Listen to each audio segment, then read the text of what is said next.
à la Foire nationale de l'emploi et du recrutement. Dans cet espace dédié aux rencontres entre recruteurs et demandeurs d'emploi, le ministre de la Communication est en entretien avec un jeune. Au sortir des échanges, le jeune homme espère avoir convaincu son potentiel recruteur. C'était un moment exceptionnel pour moi parce que c'était l'occasion pour moi de montrer au ministre de la Communication qu'effectivement, on a vraiment beaucoup de choses à offrir aussi à l'État.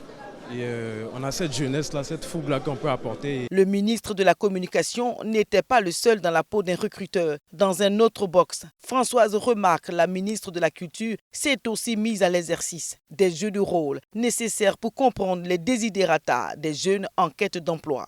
Je pourrais recommander à certains d'être quand même assez curieux lorsqu'ils sont à la recherche d'un poste, parce que certains veulent absolument travailler et n'ont pas forcément l'adéquation entre leurs aptitudes et le poste. Ils étaient plus d'1 millier de jeunes à prendre part à ces discussions où les ministres deviennent les maîtres des classes pour partager leur parcours professionnel. Des échanges indispensables pour juger des difficultés de la jeunesse ivoirienne à trouver un emploi à la sortie des grandes écoles et des universités. C'était une belle expérience et heureusement nous avons pu trouver l'oiseau rare sur les 7 dossiers qui nous ont été transmis.